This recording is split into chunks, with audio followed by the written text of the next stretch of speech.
Good morning. देखो last class में जो हमने डिस्कशन किया था, तो एक बार लास्ट क्लास के डिस्कशन को मैं थोड़ा सा एक बार वापस से एक बार ब्रीफ फॉलो करा देता हूँ आपको। उसके बाद में आज हम नेक्स्ट पार्ट पे डिस्कशन करेंगे। देखो लास्ट क्लास में हमने बेसिकली मेमोरी मैनेजमेंट में हमने कंटिन्यू मेमोरी एलोकेशन के बारे में बात किया था। तो कंटिन्यू मेमोरी एलोकेशन था, उसमें हमारी जो प्रॉब्लम्स थी उस प्रॉब्लम्स के बारे में हमने डिस्कशन किया था। और आज हम नॉन कंटिन्यू मेमोरी एलोकेशन के बारे में डिस्कशन स्टार्ट करने वाले हैं, जिसमें कि हम बेसिकली कॉन्सेप्ट के बारे में बात करेंगे। जो हमारा पेजिंग का कॉन्सेप्ट होता है, जो सबसे इंपॉर्टेंट कॉन्सेप्ट होता है, उसके बारे में हम डिस्कशन करने वाले हैं। ठीक, तो अगर हम लास्ट क्लास के कंटिन्यू मेमोरी लोकेशन के बारे में बात करें तो एक बार पॉइंट समझो। कंटिन्यू मेमोरी लोकेशन जो मेजर जो प्रॉब्लम्स होती हैं, प्रॉब्लम्स क्या होती है? देखो हमने लास्ट क्लास में बात की थी कि हमारे पास में एक है कंटिन्यू मेमोरी लोकेशन। ठीक, continuous memory allocation.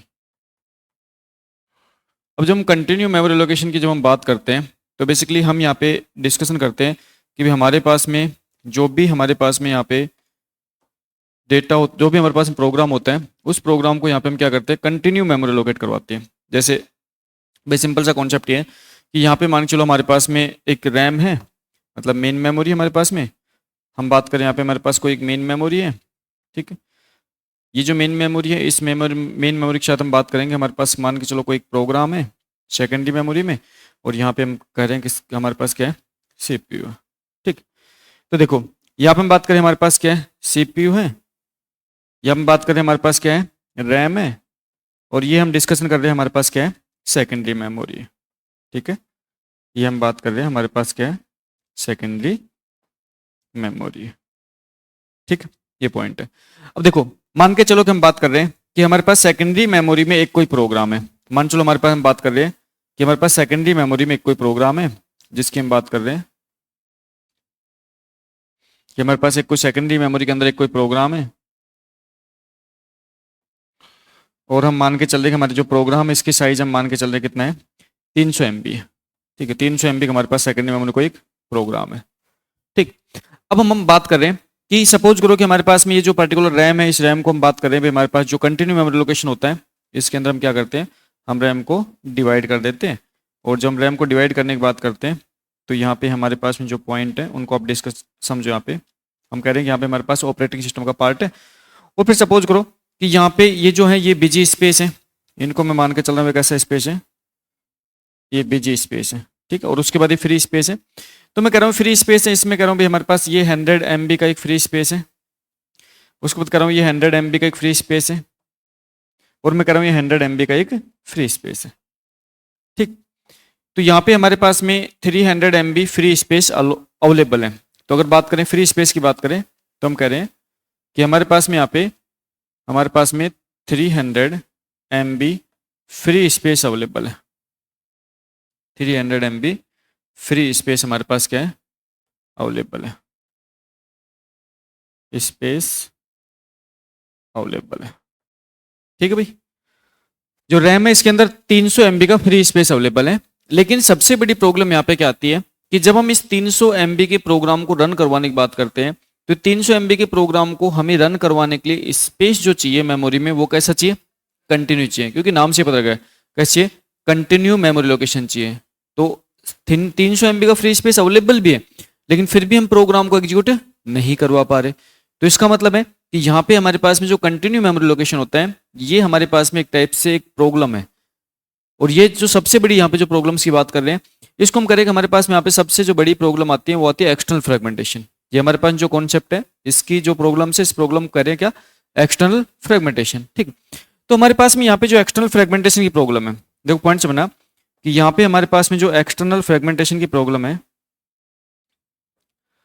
External fragmentation की प्रॉब्लम है, इस एक्सटर्नल फ्रेगमेंटेशन की प्रॉब्लम की वजह से हम क्या नहीं कर पा रहे यहाँ पे, अब हम हमारे प्रोग्राम को एग्जीक्यूट नहीं करवा पा रहे।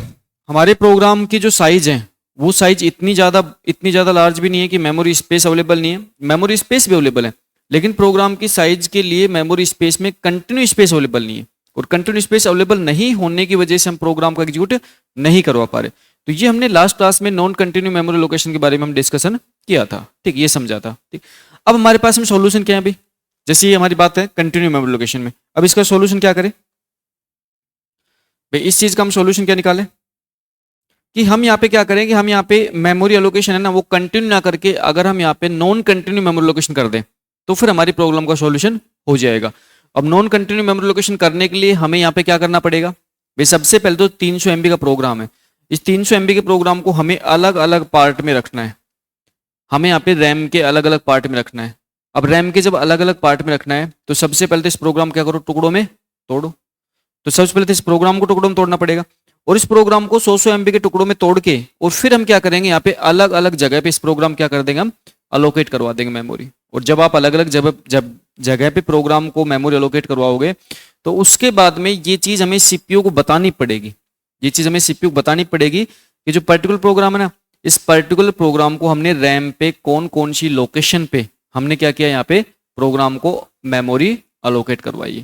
तो ये जो पूरा कॉन्सेप्ट होता है, इस पूरे कॉन्सेप्ट के लिए हम क्या करते हैं, नॉन कंटिन्यू मेमोरी लोकेशन को स्टडी करते हैं। ठीक, इससे पहले जैसे हमने एक ओल्ड टेक्निक के बारे में डिस्कशन किया था, एक ओल्ड टेक्निक की थी जिसको हम क्या करते हैं, कॉम्पैक्शन करते हैं। ठीक है, तो कॉम्पैक्शन जो टेक्निक होती है वो करते क्या है भाई, आपके कंटिन्यू मतलब आपके फ्री अवेलेबल स्पेस को एक साइड कर देती है, बिजी स्पेस को एक साइड कर देती है, जिससे क्या होता है, जिससे आप मेमोरी का मतलब मेमोरी जो होती है उसमें आप प्रोग्राम को एग्जीक्यूट करवा सकते हो। लेकिन उस टेक्निक में बेसिकली हम सभी रनिंग प्रोसेस को डिस्टर्ब करते हैं, और जब सारे के सारे रनिंग प्रोसेस आप डिस्टर्ब करोगे ना तो वो तो फिर अपने आप एक प्रॉब्लम बन जाएगी भाई। सारे रनिंग प्रोसेस को डिस्टर्ब करना कोई इतना आसान काम नहीं होता है, तो अगर आप सारे रनिंग प्रोग्राम को डिस्टर्ब कर रहे हो तो वो भी तो एक प्रॉब्लम है ना।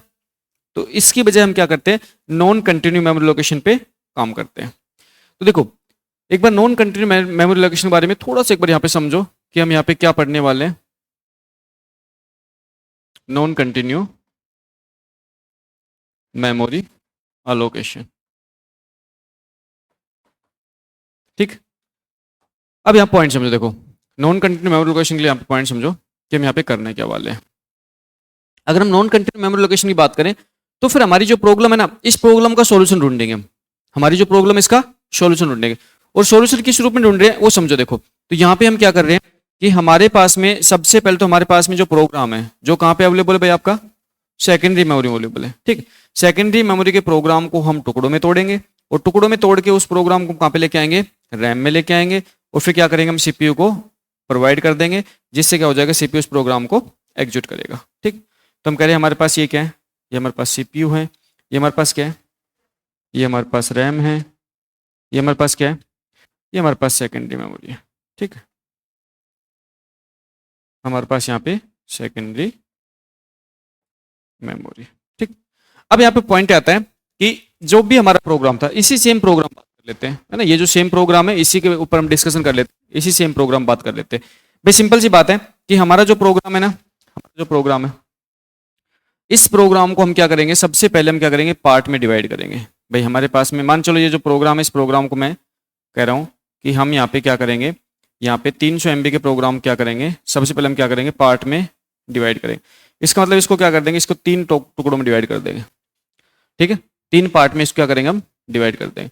अब यहाँ पे जब 3 पार्ट में इस प्रोग्राम को डिवाइड करने की बात कर रहे हैं तो उसके बाद में इस प्रोग्राम को 3 पार्ट में डिवाइड करने के बाद में ये जो पर्टिकुलर प्रोग्राम है, इस पर्टिकुलर प्रोग्राम को हम क्या करेंगे, हम रैम में अलग अलग लोकेशन पे इसको क्या करेंगे, रैम में अंदर हम अवेलेबल करवाएंगे स्पेस। ठीक है, अब मान के चलो कि हमने इस प्रोग्राम को 3 पार्ट में डिवाइड कर दिया, है ना। यहाँ पे जब प्रोग्राम को 3 पार्ट में डिवाइड करते हैं तो हम कह रहे हैं कि भाई हमने प्रोग्राम को क्या कर दिया, 3 पेज में डिवाइड कर दिया। हम इनको पेज बना देते हैं, है ना, ये पेज माने जाते हैं। ये आपका क्या होता है, P1 पेज होता है, ये आपका कैसा है, P2 पेज है, ये आपका कैसा है, P3 पेज। और इन पेज की साइज कितनी है, 100 MB है। कितनी साइज है, 100 MB। तो ये जो पेज है ना, इन पेज को हम क्या करेंगे, अब जो हमारे पास में रैम है, इस रैम में हम अलग अलग जगह पे इन पेज को क्या करेंगे, रख देंगे। जैसे मान चलो हमने P1 पेज कहाँ पर रख दिया, यहाँ पर रख दिया, P1 पेज को हमने यहाँ पर रख दिया, P2 पेज को हमने क्या रख दिया, यहाँ पर रख दिया, P3 पेज को हमने कहाँ पर रख दिया, यहाँ पर। ये हमने क्या कर दिया, हमने रैम में अलग अलग जगह पे इन पेज को मेमोरी अवेलेबल करवा दी। अब देखो, अब यहाँ पे ये जो आप काम कर रहे हो ना, इस काम के लिए फिर जब आपको सीपीयू को जब आपको ये पर्टिकुलर प्रोग्राम देना होगा तो उस टाइम पे फिर आपको पता कैसे लगेगा कि भी मेमोरी में कहाँ पे आपका पेज फर्स्ट है, कहाँ पे पेज सेकंड है, कहाँ पे पेज थर्ड है, ये पता कैसे लगेगा, किस एड्रेस के बेस पे भाई। सिंपल सी बात है, यहाँ पे हमारे पास जो रैम है, इस रैम के अंदर हमने क्या कर दिया, इस पर्टिकुलर प्रोग्राम को टुकड़ों में तोड़ के और यहाँ पे हमने मेमोरी अवेलेबल करवा दी। लेकिन जब सीपीयू को हम इस प्रोग्राम को देंगे तो उस टाइम पे हमें पता कैसे लगेगा? तो भाई सिंपल सी बात यह है कि यहाँ पे फिर हमें पेज टेबल मेंटेन करनी पड़ेगी। क्या करनी पड़ेगी? पेज टेबल मेंटेन करनी पड़ेगी। और जो पेज टेबल मेंटेन करेंगे ना, उस पेज टेबल में हम यह बताएंगे कि कौन सा पेज कौन सी फ्रेम में अवेलेबल है, कौन सा पेज कौन सी फ्रेम में अवेलेबल है, ये हम किस में बताएंगे? फिर पेज टेबल बताएंगे। तो सिंपल सी बात है, यहाँ पे हमें छोटा सा एक्स्ट्रा एक वर्क और करना पड़ेगा, और जो एक्स्ट्रा वर्क होगा उसको हम क्या करेंगे? उसको हम कहेंगे पेज टेबल। क्या कहेंगे? Page table. ठीक। अब ये जो पेज टेबल है, धन एक पॉइंट समझना, ये जो पेज टेबल है, ये जो पेज टेबल की बात कर रहा हूं, इस पेज टेबल के माध्यम से हम क्या करने वाले हैं? इस पेज टेबल के माध्यम से हम ये एंट्री मेंटेन करने वाले हैं। क्या करने वाले? एंट्री मेंटेन करने वाले हैं। जैसे मान चलो कि हम कह रहे हैं भाई हमारे ये क्या है, ये F1 फ्रेम है। ठीक। ये मैं कह रहा हूँ कि हमारे पास ये क्या है, F2 फ्रेम है, ये क्या है, F3 फ्रेम है, ये क्या है, F4 फ्रेम है, ये क्या है, F5 फ्रेम है। ठीक।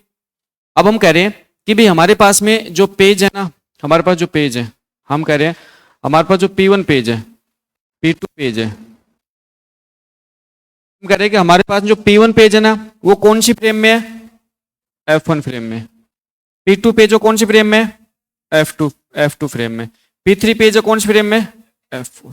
इसका मतलब है कि यहाँ पे हमें अलग से, यहाँ पे हमें अलग से क्या मेंटेन करनी पड़ेगी? Page table. तो पेज टेबल जो होगी ना, वो पेज टेबल हमें यह बताएगी कि हमारा कौन सा पेज कौन सी फ्रेम में अवेलेबल है। और इस पेज टेबल की सहायता से ही, इस पेज टेबल की सहायता से ही जो सीपीयू है वो क्या करेगा? इस प्रोग्राम को एग्जीक्यूट करवाएगा। इस पेज टेबल की हेल्प से सीपीयू का अगर इस प्रोग्राम को एग्जीक्यूट करवाएगा।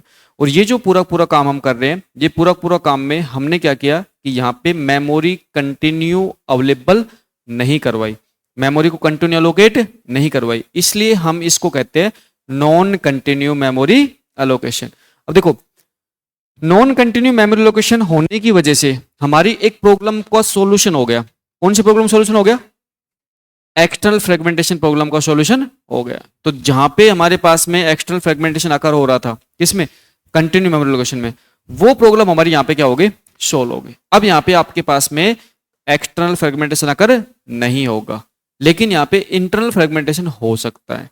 इंटर फ्रेगमेंटेशन हो सकता है। वो कैसे हो सकता है उसका रीजन बताता हूं मैं आपको। देखो, यहाँ पे हमारे पास में जब आप किसी भी प्रोग्राम को पेज में तोड़ते हो, तो फिर हम यहाँ पे एक शर्त रखते हैं कि भी प्रोग्राम को जो पेज में तोड़ देना, उस पेज की जो साइज होगी ना, वो साइज हमेशा फ्रेम की साइज के इक्वल होनी चाहिए।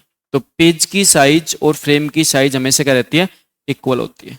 तो यहाँ पे प्रोग्राम को तोड़ते समय ये हमें विशेष ध्यान रखना है कि पेज की साइज और फ्रेम की साइज क्या होती है? इक्वल होती है। क्यों होती है?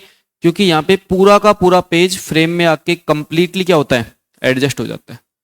साइज इक्वल होगी तो मान के चलो 100 MB की फ्रेम साइज है और 100 MB की पेज साइज है, तो 100 MB का पेज कंप्लीटली एज फ्रेम में आके क्या हो जाएगा?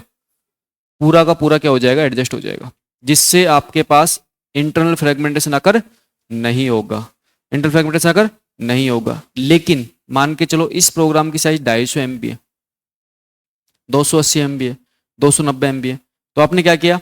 आपने दो टुकड़े तो इसके 100 MB बना दिए, लेकिन लास्ट का टुकड़ा आपने कितना बढ़ाया? 50 MB, 60 MB, 70 MB। अब जब 50, 60, 70 MB के टुकड़े को आप कहाँ पे लेके आओगे? इस फ्रेम में लेके आओगे, तो फ्रेम की साइज तो क्या है? फिक्स है, 100 MB।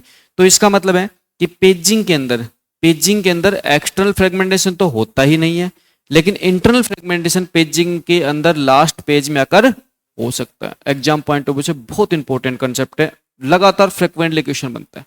ठीक है, नोट डाउन करो, स्टार्ट करते हैं।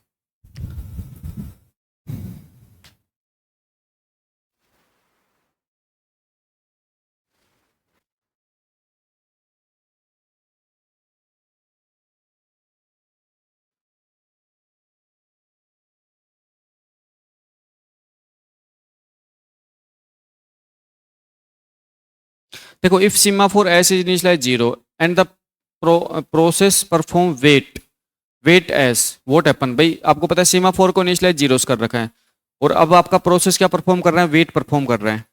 तो फिर क्या होगा भाई? वेट मतलब क्या होता है? सिग्नल मतलब क्या होता है? आप वेट मतलब क्या होता है? डाउन। अब देखो, जब आप वेट में जा रहे हो और उस टाइम पे सीमाफोर की वैल्यू ऑलरेडी 0 है, तो इसका मतलब आपको अलॉट नहीं होगा, अलॉट नहीं होगा। एक बार नोट डाउन कीजिए, उसके बाद में आगे चलते हैं।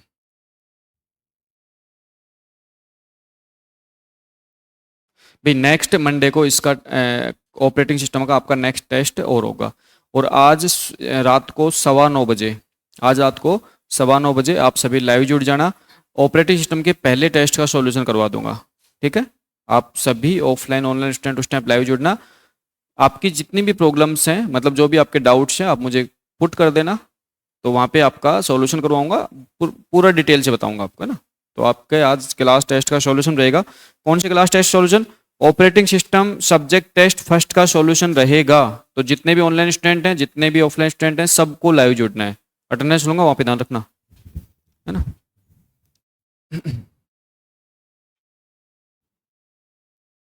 इस वीक में आपके ऑपरेटिंग सिस्टम के दोनों टेस्ट का मैं सॉल्यूशन करवा दूंगा।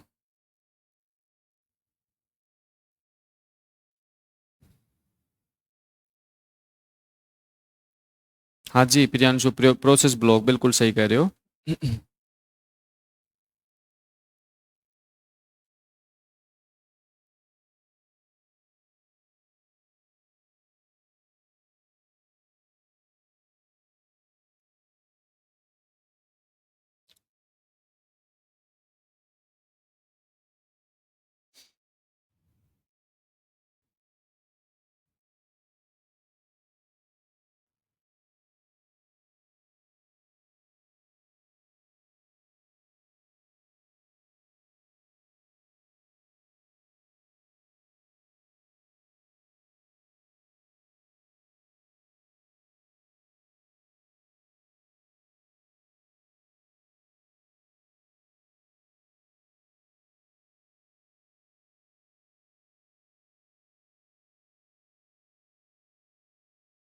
हो गया नोट डाउन, आगे चलूं।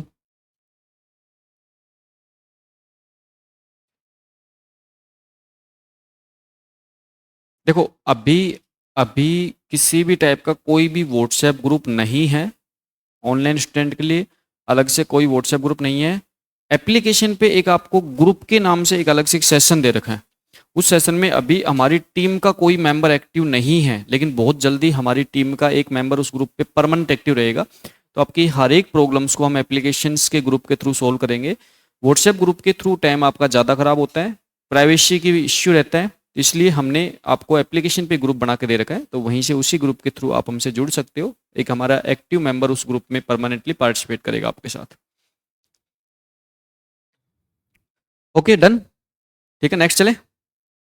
डन। देखो अब हम बात करते हैं नॉन कंटिन्यू मेमोरी लोकेशन के बारे में, कुछ डिस्कशन पॉइंट लिख लेते हैं, उसके बाद में इसके बारे में फिर पूरा अच्छे से समझते हैं, ठीक है। तो बात करते हैं non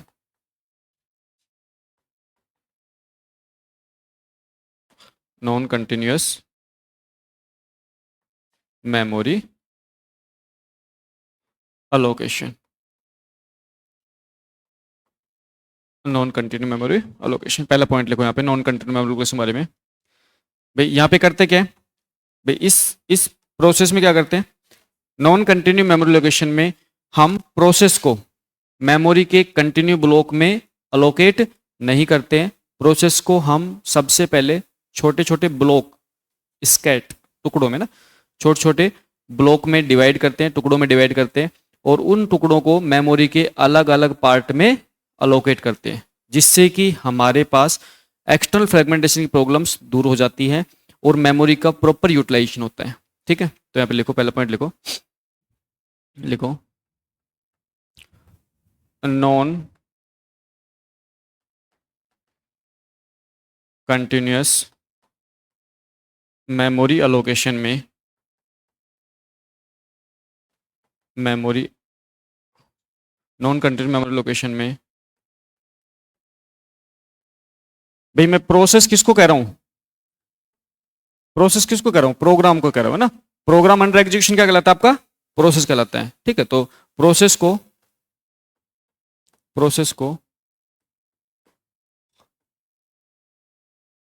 continuous memory, continuous memory allocate ना करके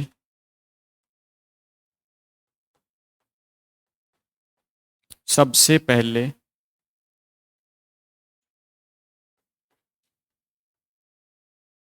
प्रोसेस को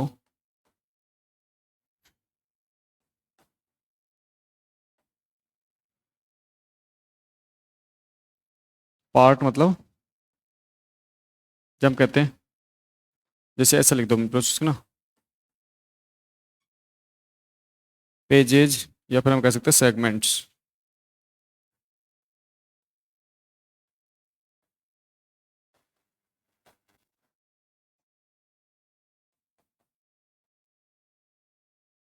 डिवाइड करते हैं और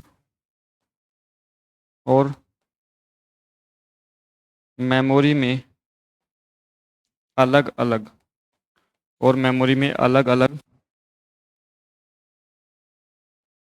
लोकेशन पर अलोकेट, मेमोरी में अलग अलग लोकेशन पर अलोकेट करते हैं, मेमोरी में अलग अलग लोकेशन अलोकेट करते हैं, जिससे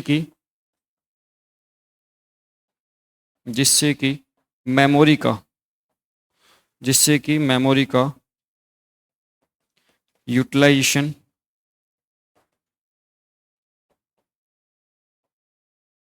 प्रॉपरली होता है, जिससे कि मेमोरी का यूटिलाइजेशन प्रॉपरली होता है। ठीक है,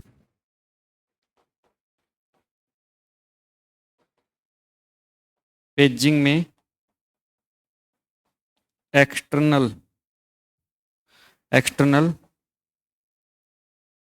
फ्रेगमेंटेशन की प्रॉब्लम को भी सोल्व कर दिया जाता है, प्रॉब्लम भी सोल्व हो जाती है।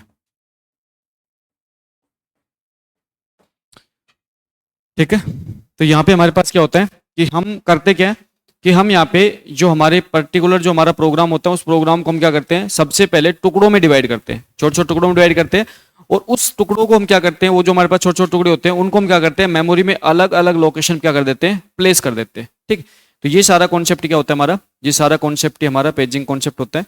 इसमें हमारा एक सेगमेंट का कॉन्सेप्ट भी आता है, सेगमेंटेशन भी होता है, तो सेगमेंटेशन के बारे में बताऊंगा, पहले पेजिंग समझ लो एक बार। ठीक है, तो ये चीज आपको ध्यान रखना है। अब देखो इसको एक बार वापस से बहुत अच्छे समझो, क्योंकि इसके ऊपर एग्जाम में क्वेश्चन बहुत अच्छे बनते हैं, है ना। पेजिंग कॉन्सेप्ट्स के ऊपर एग्जाम में बहुत अच्छे क्वेश्चन बनते हैं। मेमोरी मैनेजमेंट के ऊपर सबसे ज्यादा जो क्वेश्चन बनने के चांस होते हैं वो फिर पेजिंग का चांस होता है। ठीक, तो फिर हम बात करते हैं, सबसे पहले हम बात करते हैं कि नॉन कंटिन्यू मेमोरी लोकेशन, बात करते हैं किसकी, पेजिंग के बारे में बात करते हैं। तो भाई आपके एग्जाम में अगर मेमोरी मैनेजमेंट से क्वेश्चन पूछेगा ना, तो 80% चांस रहेगा कि पेजिंग के कॉन्सेप्ट से क्वेश्चन पूछेगा, क्योंकि सबसे अच्छा कॉन्सेप्ट होता है, प्रैक्टिकल इंप्लीमेंटेशन कॉन्सेप्ट होता है, जो कि रियल लाइफ में आज के दिन आप मोबाइल में, अपने लैपटॉप में, जो भी आप मल्टीपल एप्लीकेशन जो रन करते हो, तो मल्टीपल एप्लीकेशन रन आप इसलिए कर पाते हो क्योंकि आप क्या करते हो, वहां पे आपका जो एप्लीकेशन होती है, उन एप्लीकेशन क्या करते हो आप, पहले ही आप क्या कर देते हो, टुकड़ों में तोड़ के, और उसके बाद आप क्या करते हो, रैम के अंदर लेके आते हो। ठीक है, तो आज के दिन आपके मेमोरी मैनेजमेंट यूनिट और साथ में वर्चुअल मेमोरी होती है, इनके कॉन्सेप्ट की सहायता से, इनके कॉन्सेप्ट को काम में लेते हुए आप मल्टीपल प्रोग्राम को आप एक साथ क्या कर पाते हो, आप एग्जीक्यूट करवा पाते हो। ठीक है, तो वो सारे कॉन्सेप्ट भी आपको ध्यान रखना है। अब यहाँ पे अगर बात करें, तो यहाँ पे सबसे पहले हम बात करते हैं कि हमारे पास में, सबसे पहले हम बात करते हैं सीपीयू होता है। ठीक है, फिर हम बात करते हैं हमारे पास क्या होती है, एक रैम होती है, सीपीयू होता है, फिर हमारे पास क्या होती है, रैम होती है, फिर हम बात करते हैं हमारे पास क्या है, यहाँ पे एक सेकेंडरी मेमोरी है, हमारे पास क्या है, एक सेकेंडरी मेमोरी है। ठीक है, सेकेंडरी मेमोरी की बात कर लेते हैं, सेकेंडरी मेमोरी। अब हम यहाँ पे बात करें कि हमारे पास ये है एक सेकेंडरी मेमोरी, जिसके अंदर आपका डेटा जो होता है वो आप क्या होता है, परमानेंटली स्टोर होता है। ठीक, तो भी सेकेंडरी मेमोरी में हमारा डेटा होता है वो परमानेंटली स्टोर होता है, क्योंकि नॉन वोलेटाइल नेचर की होती है। ओके, अब हम यहाँ बात करते हैं, यहाँ पे हमारे पास क्या होता है, सीपीयू होता है। ठीक, और ये हमारे पास क्या है, रैम, ये हमारे पास क्या है, रैम। ठीक, अब देखो यहाँ पे जो हमारे पास जो भी प्रोग्राम होता है, मान चलो हमारे पास एक कोई प्रोग्राम है, हम एक छोटे से प्रोग्राम लेके उस प्रोग्राम को बहुत अच्छे समझेंगे। हम कह रहे हैं कि हमारे पास एक कोई प्रोग्राम है, ठीक, इस प्रोग्राम की साइज मान के चलो, हम कितनी मान के चले, 8 MB का एक प्रोग्राम है। कितना है? 8 MB का, 8 MB का कोई एक प्रोग्राम है। ठीक, अब देखो, अब यहाँ पे मैं कर क्या रहा हूँ, यहाँ पे मैं इस प्रोग्राम को सबसे पहले टुकड़ों में डिवाइड कर रहा हूँ। यहाँ पे मैं क्या कर रहा हूँ, इस प्रोग्राम को सबसे पहले टुकड़ों में डिवाइड कर रहा हूँ। इस प्रोग्राम को सबसे पहले क्या कर रहा हूँ, मैं टुकड़ों में डिवाइड कर रहा हूँ। ठीक, अब मैं क्या कर रहा हूँ, इस प्रोग्राम टुकड़ों में कैसे डिवाइड कर रहा हूँ, इस पॉइंट को अच्छे से समझना, अच्छा इंपॉर्टेंट पॉइंट है। मैं कह रहा हूँ भाई हमारे पास में हमने क्या किया, यहाँ पे टोटल हमने क्या किया, 8 टुकड़े बना दिए, 1 2 3 4 5 6 7, यहाँ कितने हो गए टोटल, 8 टुकड़े हो गए। ठीक, अब मैं कह रहा हूँ हमारे पास जो प्रोग्राम है ना, इस प्रोग्राम को मैं किस टाइप से काम में ले, देखो हमने यहाँ पे क्या कर दिया, ये 8 जो टुकड़े बनाए ना, इसको मैं कह रहा हूँ ये हमारे पास पेज है, हमारे पास क्या है, P1 पेज है, ये हमारे पास P2 पेज है, ये P3 पेज है, ये P4 पेज है, P5 P6 P7 और P8। ठीक, अच्छा ये जो पेज है ना, 8 पेज है, इसमें प्रत्येक पेज की जो साइज कितनी है, प्रत्येक पेज की साइज कितनी है, 1 MB है। ठीक है, प्रत्येक पेज साइज कितनी है, 1 MB है। और इस टाइप से 1 MB पेज, सारे पेज 1 MB होते हैं, वहां पे टोटल कितने MB हो गया, 8 MB हो गया। ठीक, अच्छा अब देखो, अब यहाँ पे जब हम प्रत्येक पेज को 1 MB का बना रहे हैं, तो उस टाइम पे हमें फिर दूसरा पॉइंट ध्यान रखना है कि हमारे पास रैम के अंदर जो हमारे पास में स्लॉट बनने वाले हैं, रैम के अंदर जो पार्टीशन बनने वाले हैं, उस पार्टीशन की साइज भी क्या होनी चाहिए भाई, सेम होनी चाहिए। धना पार्टीशन की साइज हमेशा और हमेशा आपने जो पेज बनाए उन पेज की साइज क्या होनी चाहिए, बराबर होनी चाहिए, पेज साइज के बराबर होनी चाहिए। ठीक है, पेज की साइज के बराबर होना चाहिए। ठीक, अब मान के चलो कि मैं कह रहा हूँ हमारे पास जो रैम है ना, वो 512 MB की रैम है। कितने MB की रैम है भाई, 512 MB की रैम है। ठीक, अब मैं कह रहा हूँ कि हमारे पास 512 MB की रैम है, और यहाँ पे प्रत्येक जो रैम के अंदर प्रत्येक जो फ्रेम है, इसकी साइज कितनी है, 1 MB। प्रत्येक फ्रेम की साइज कितनी है, 1 MB। ठीक, मैं कह रहा हूँ हमारे पास ये क्या है, ये पहली फ्रेम है, ये पहली फ्रेम है, F1 फ्रेम है, F2 फ्रेम है, F3 फ्रेम है, F4 फ्रेम है, F5 फ्रेम है, F6 फ्रेम है, F7 फ्रेम है। इस टाइप पे टोटल आपकी कितनी फ्रेम होंगी, F512।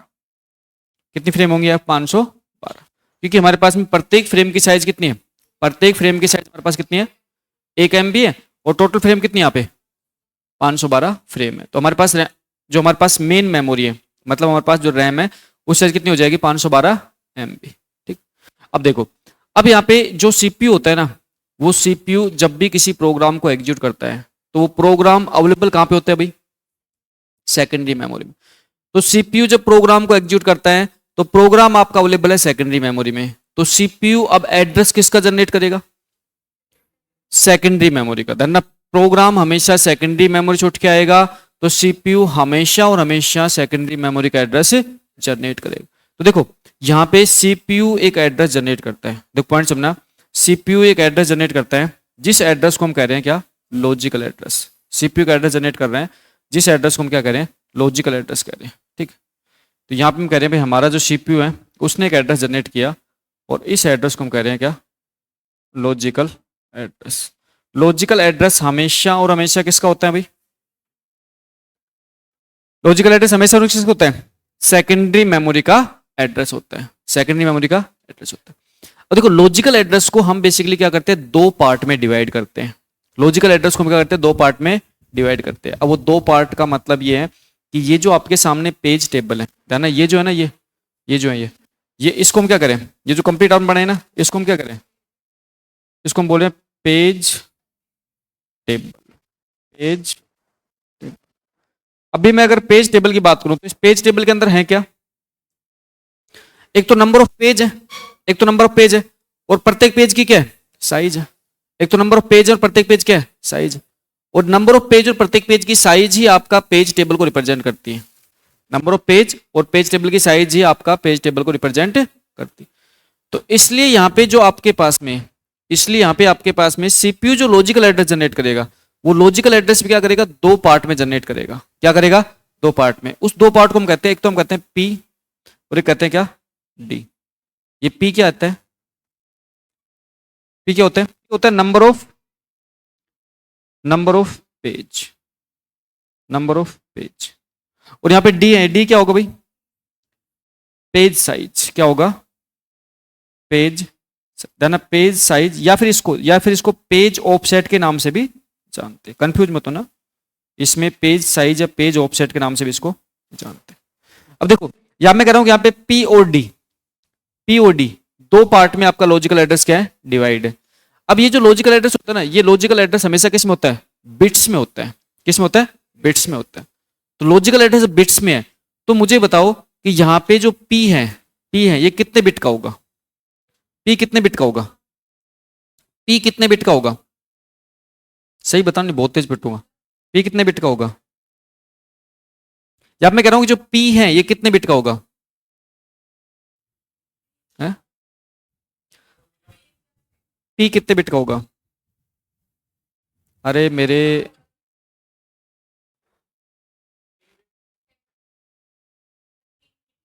3 बिट का होगा। कितने बिट का होगा, 3 बिट का। टोटल नंबर ऑफ पेज कितने हैं, 8 है। 8 पेज को रिप्रेजेंट करने के लिए कितने बिट चाहिए, 3 बिट चाहिए। कितने बिट चाहिए, 3 बिट चाहिए। देखो 8 पेज है, 8 पेज को रिप्रेजेंट करने के लिए हमारे पास, अगर इसको बिट्स में बात करूंगा तो बिट्स क्या होगा, देखो 8 पेज को आप रिप्रेजेंट कर सकते हो। 8 पेज को कैसे रिप्रेजेंट करोगे, 0 0 0 0 0 1 0 1 0 0 1 1 1 0 0 1 0 1 1 1 0 1 1 1। 8 पेज को आप 3 बिट से रिप्रेजेंट कर सकते हो ना। तो इसका मतलब यहां पे जो पी होगा वो कितने बिट का होगा, 3 बिट का होगा। पी कितने बिट का होगा, 3 बिट का होगा। तो पी जो है ना, पी रिप्रेजेंट करना है टोटल नंबर ऑफ पेज कितने हैं, टोटल नंबर ऑफ पेज कितने हैं। तो इसको रिप्रेजेंट करने के लिए हमें कितने चाहिए, 3 बिट चाहिए। कितने बिट चाहिए, 3 बिट चाहिए। अब उसके बाद में हमारे पास नेक्स्ट क्या है, डी, जिसको हम कह रहे हैं पेज साइज या पेज ऑफसेट। अब पेज साइज कितनी है भाई, 1 MB है। पेज साइज कितनी है, 1 MB, 1 MB है। 1 MB का पेज है, तो 1 MB को हम बिट्स में रिप्रेजेंट करना चाहें तो कितने बिट्स होगा भाई, 1 MB को अगर हम बिट्स में रिप्रेजेंट करना चाहें तो कितने बिट्स होगा। हम कह रहे हैं 1 MB है, 1 MB है, तो 1 MB का मतलब क्या होगा, 2 की पावर क्या, 20, 2 की पावर क्या, तो नहीं 20 बिट्स, ये 20 बिट्स, 20 बिट्स। तो यहां पे हम कह रहे हैं कि हमारे पास डी क्या हो जाएगा, 20। क्या हो जाएगा, 20। और यहां पे जो लॉजिकल एड्रेस होगा, जो लॉजिकल एड्रेस होगा वो कितने बिट का होगा भाई, 23 बिट्स का होगा। अब ये 23 बिट्स है ना, ये 23 बिट्स जो है इसकी सहायता से हम लॉजिकल एड्रेस स्पेस निकाल सकते हैं। लॉजिकल एड्रेस स्पेस मतलब हम प्रोग्राम की साइज निकाल सकते हैं। अगर मैं आपसे कहूं कि लॉजिकल एड्रेस 23 बिट का है, तो फिर आप मुझे प्रोग्राम की साइज बताओ। जैसे ध्यान, एग्जाम में क्वेश्चन आता है, एग्जाम में डायरेक्टली क्वेश्चन बनता है। मैं आपसे कह रहा हूं, क्वेश्चन समझना, मैं आपसे कह रहा हूं अगर आपको लॉजिकल एड्रेस गिवन है, अगर आपको लॉजिकल एड्रेस गिवन है, अगर आपको लॉजिकल एड्रेस गिवन है और लॉजिकल एड्रेस दे रखा है भाई आपको कितना, आपको दे रखा है 23 बिट्स का, तो आपसे पूछ ले, अगर आपसे क्वेश्चन पूछ ले कि भाई लॉजिकल एड्रेस स्पेस कितना होगा, logical address space, logical address space को हम बोलते हैं program size. Logical address space कितना होगा, हम यहां बात करते हैं लॉजिकल एड्रेस स्पेस कितना होगा, प्रोग्राम साइज कितनी होगी, बताओ भाई कितनी होगी, कितनी होगी, कैसे निकाला। जो लॉजिकल एड्रेस है ना, इसको 2 की पावर में लिख देना, लॉजिकल एड्रेस को 2 की पावर में लिख देना। तो लॉजिकल एड्रेस को आप 2 की पावर में लिखोगे ना, 2 की पावर में लिखोगे, तो इसका मतलब है यहां पे क्या करो, 2 की पावर 3 मल्टीप्लाई 2 की पावर 20, कितना हो जाएगा, 2 की पावर 3 मतलब क्या 8 और 20 मतलब क्या m। और अगर आपको कुछ नहीं दे रखा तो मेमोरी हमेशा बाइट एड्रेसेबल होती है। बाय डिफॉल्ट मेमोरी कितने किस एड्रेसेबल है, बाइट एड्रेसेबल, ठीक है, ध्यान रखना आप। तो इसका मतलब कह सकते हो प्रोग्राम आप कितना है, 8 MB का, कितना है 8 MB।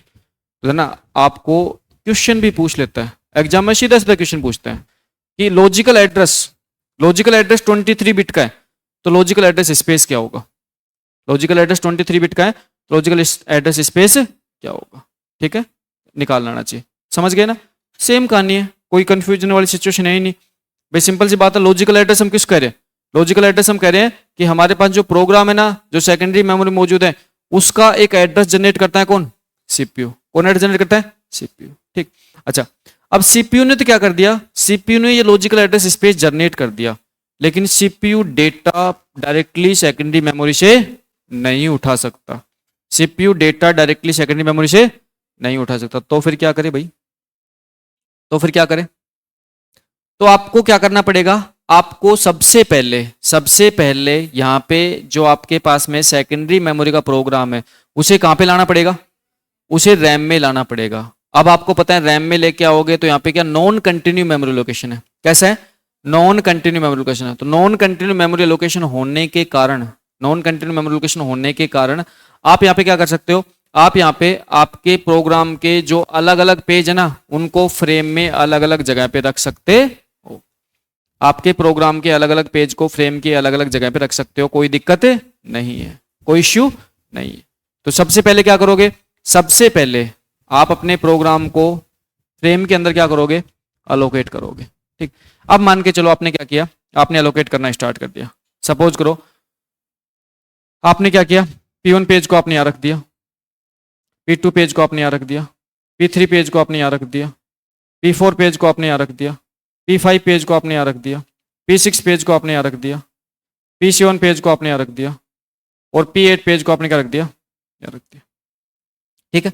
आपने इस टाइप से क्या किया, आपने अपने अपने क्या किया, आपने अलग अलग पेज के अंदर क्या रख दिया, अलग अलग फ्रेम के अंदर क्या रख दिया, प्रोग्राम को रख दिया। अब ये मत सोचना कि मैंने ओएस नहीं लिखा, गलती से नहीं लिखूँ तो मान लेना ओएस होता है यहाँ पे ना, ऐसा मत सोचना, जो समझा रहा हूँ उस पर ध्यान देना, ठीक। तो यहाँ पे मैं कह रहा हूँ कि हमने क्या कर दिया, अलग अलग फ्रेम के अंदर हमने क्या कर दिया, हमारे प्रोग्राम को एकोमोडेट कर दिया, क्योंकि प्रोग्राम को हमने ऑलरेडी पहले क्या कर रखा था, टुकड़ों में तोड़ लिया था।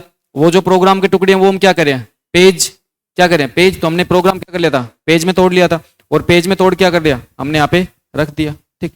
अब कहानी आती है कि भाई आप जब प्रोग्राम को यहाँ पे अलग अलग पेज को जब अलग अलग फ्रेम में रख रहे हो ना, तो उसके लिए आपको क्या करना पड़ेगा, साथ में पेज टेबल मेंटेन करनी पड़ेगी। क्या करनी पड़ेगी, पेज टेबल मेंटेन करनी पड़ेगी। तो ना यहाँ पे आप साथ में क्या करते हो, पेज टेबल मेंटेन करते हो।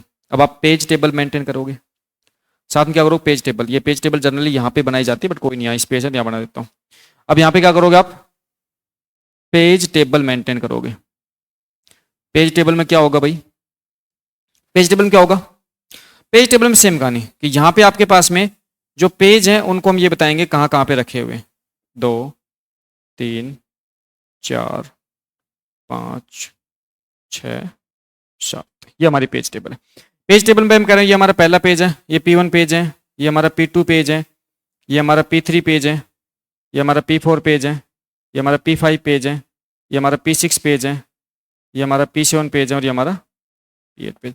पहला पेज P1 कहाँ पर रखा हुआ है, कहाँ पे रखा हुआ है, F3 फ्रेम में रखा हुआ है।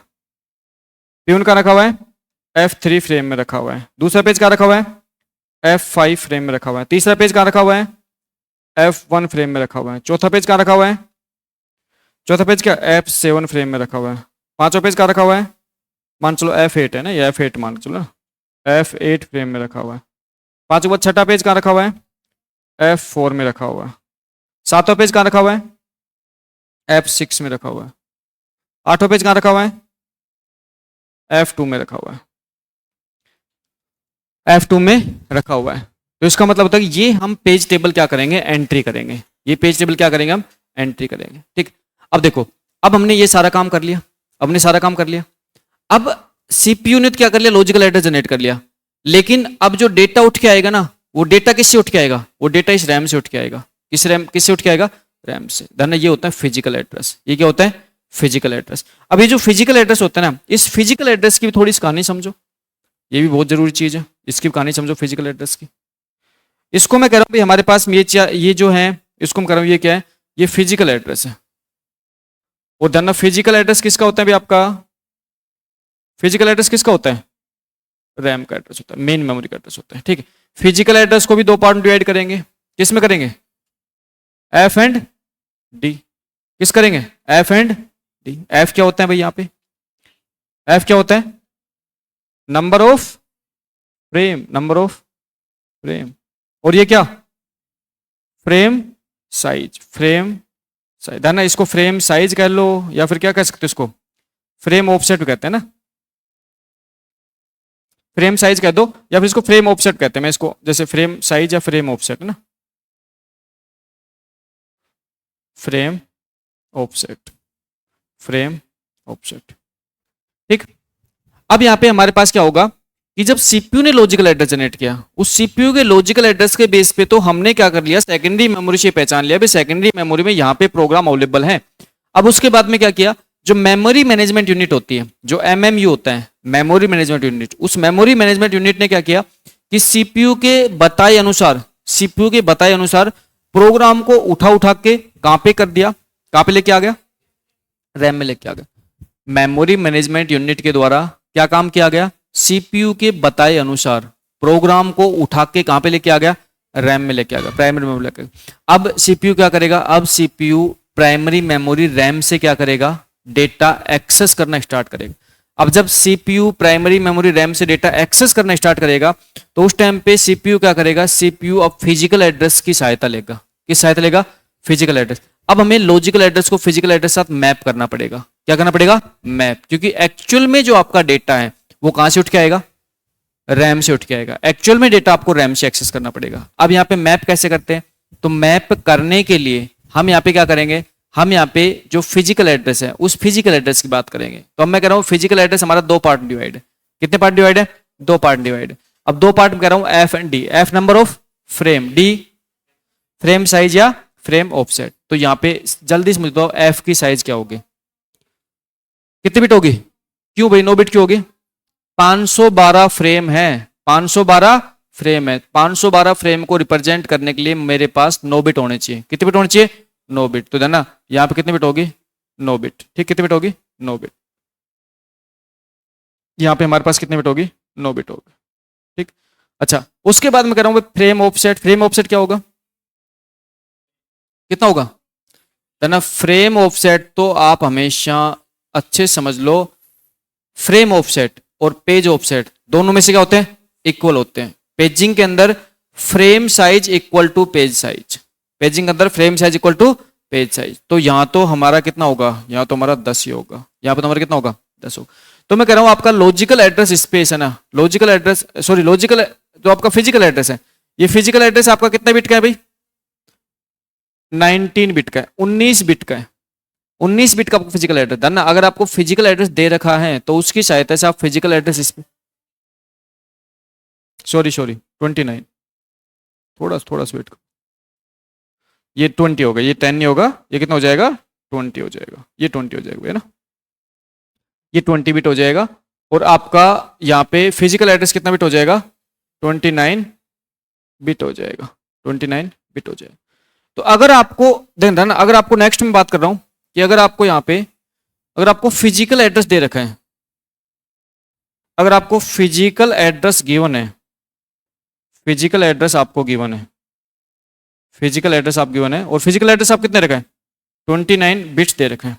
और आपसे कोई पूछे फिजिकल एड्रेस स्पेस मतलब मेन मेमोरी की साइज, आपसे पूछे कोई फिजिकल एड्रेस स्पेस, अगर आपसे पूछ लें फिजिकल, आपसे कोई पूछ लें फिजिकल एड्रेस स्पेस क्या होगा, फिजिकल एड्रेस स्पेस को हम बोलते हैं मेन मेमोरी की साइज। फिजिकल एड्रेस स्पेस क्या हो जाएगा भाई, 2 की पावर क्या, 2 की पावर क्या 29, 2 की पावर 29। तो 2 की पावर 29 को सोल्व कर लो भाई, 2 की पावर 9 मल्टीप्लाई क्या 2 की पावर 20 कितना हो जाएगा, 2 की पावर 9 कितना हो जाएगा 512, 20 मतलब क्या हो जाएगा, आगे रैम की साइज। तो आप रैम की साइज निकाल सकते हो, आप रैम की साइज निकाल सकते हो। ठीक, अब यहां पे हमारे पास क्या हो गया, ये हमारे पास क्या है, ये हमारे पास रैम है, फिजिकल मेमोरी है। ठीक, अब उसके बाद क्या करेगा, उसके बाद यहां पे जो आपकी पेज टेबल है ना, पेज टेबल है, इस पेज टेबल की हेल्प से फिजिकल मेमोरी की फ्रेम से सीपीयू क्या करेगा, डेटा एक्सेस करता रहेगा। और सीपीयू डेटा एक्सेस करके और आपका जो प्रोग्राम है उस प्रोग्राम क्या करवाएगा, एग्जीक्यूट करवाएगा। तो यहां पे ये जो टेक्निक है ना, इस टेक्निक को हम रियल लाइफ में इंप्लीमेंट करते हैं, इस टेक्निक को रियल लाइफ में इंप्लीमेंट किया जाता है। और इस टेक्निक को अगर आपने समझ लिया तो पेजिंग पूरी समझ में आ गई, इस टेक्निक को समझ लिया तो पेजिंग भाई आपकी कंप्लीटली 100% समझ में आपको आ जाएगी, क्योंकि इसी कॉन्सेप्ट के बेस पे सारी की सारी पेजिंग का कॉन्सेप्ट काम करता है। तो मैंने बहुत छोटे से प्रोग्राम से लेके बताया आपको, मैंने प्रोग्राम की साइज भी बहुत कम लिया है, 8 MB का प्रोग्राम लिया है। 8 MB के प्रोग्राम को मैंने यहाँ पे प्रत्येक जो आपका स्लॉट है, प्रत्येक जो ब्लॉक है, उसको मैंने 1 MB मानना है। तो इसका मतलब है यहाँ पे आपके सबसे पहले जो आपका प्रोग्राम होता है, उस प्रोग्राम को हम क्या करते हैं, हम पेज में डिवाइड कर देते हैं। किस डिवाइड कर देते हैं? पेज में। अब यहाँ पे हमने 8 पेज में डिवाइड कर दिया, तो प्रत्येक पेज कितनी साइज का बन गया? 1 MB का बन गया। प्रत्येक पेज 1 MB का बन गया। अब जब प्रत्येक पेज 1 MB का बन गया, तो उसके बाद में सबसे पहले कहानी स्टार्ट हुई क्या? सीपीयू। सीपीयू द्वारा कौन सा एड्रेस जनरेट किया गया? Logical address. लॉजिकल एड्रेस हमेशा और हमेशा आपके सेकेंडरी मेमोरी का एड्रेस होता है। लॉजिकल एड्रेस को दो पार्ट में डिवाइड किया। कौन कौन से पार्ट में? पी और डी। पी किसको रिप्रेजेंट करता है? Number of page. उसके बाद क्या? डी। डी किसको रिप्रेजेंट करता है? Page offset. पेज ऑफसेट या पेज साइज। ठीक है, तो यहाँ पे पी और डी, अगर हमारे पास में पेज टेबल है तो पी और डी हम बता सकते हैं। पी की साइज कितनी बिट है? 3 बिट है, तो इसका मतलब टोटल नंबर ऑफ पेज कितने होंगे? उसमें 8 पेज होंगे। डी की साइज कितनी है? 20 बिट है। प्रत्येक पेज की साइज कितनी होगी? 2 की पावर 20, 1 MB होगी। ठीक है, अच्छा, उसके बाद में सेकंड कहानी स्टार्ट होती है कहां से? फिजिकल मेमोरी, रैम से। उसके बाद में जैसे सीपीयू के द्वारा लॉजिकल एड्रेस जनरेट किया जाएगा, मेमोरी मैनेजमेंट यूनिट क्या करेगी? लॉजिकल एड्रेस के बेस पे, लॉजिकल एड्रेस के बेस पे सेकेंडरी मेमोरी से डेटा कहां पे लेके आएगी? प्राइमरी मेमोरी, रैम में लेके आएगी। सेकेंडरी मेमोरी से डेटा जब रैम में लेके आते हो, तो इसका मतलब है कि आपके जो पेज होते हैं, उन पेज को आप क्या करोगे? रैम की फ्रेम में अकोमोडेट करवाओगे, है ना। पेज जो होते हैं उनको रैम की फ्रेम में अकोमोडेट करवाओगे। तो हमेशा ध्यान रखना है, पेजिंग में page size equal to frame size. इसलिए हमारा पूरा का पूरा पेज आके फ्रेम में क्या हो जाएगा? सेट हो जाएगा। तो पूरा पेज उठ के आएगा फ्रेम में सेट, पूरा पेज उठ के आएगा फ्रेम में सेट। हमारे पास external fragmentation problem solve. External fragmentation यहाँ पे नहीं होता, लेकिन इंटरनल फ्रेगमेंटेशन हो सकता है। इंटरनल फ्रेगमेंटेशन हो सकता है, और वो भी पेजिंग में लास्ट पेज में हो सकता है। ठीक है, इस छोटे से कॉन्सेप्ट को आपको याद रखना है। ठीक है, तो यहाँ पे इस टाइप से प्रॉब्लम्स आपकी सॉर्ट आउट हो गई, और हम क्या कर लेंगे? प्रोग्राम को एग्जीक्यूट करवा रहे हैं। ठीक है, डन, नोट डाउन करो भाई। प्रोग्राम, अगर आपका प्रोग्राम 20 GB का है तो कोई दिक्कत नहीं है, वर्चुअल मेमोरी कंसेप्ट भी होता है यहाँ पे, कोई दिक्कत नहीं। 20 GB प्रोग्राम आप 1 GB की रैम में चला सकते हो। फिर आप क्या आ जाता है? आपका वर्चुअल मेमोरी कंसेप्ट आ जाता है। ठीक है, वर्चुअल मेमोरी कंसेप्ट क्या करेंगे हम? 20 GB के प्रोग्राम को पहले क्या करेंगे? पहले हम इक्वल साइज पेज में तोड़ लेंगे। इक्वल साइज पेज में तोड़ने के बाद में हम हमारे डिमांड के अकॉर्डिंग ही पेज को कहां पे लेके आएंगे? फ्रेम में लेके आएंगे। ऑन डिमांड हम पेज कहां पे लेके आएंगे? फ्रेम में लेके आएंगे। ठीक है, तो वो कॉन्सेप्ट भी आपका सॉल्व हो जाता है, उसकी भी कोई दिक्कत नहीं है।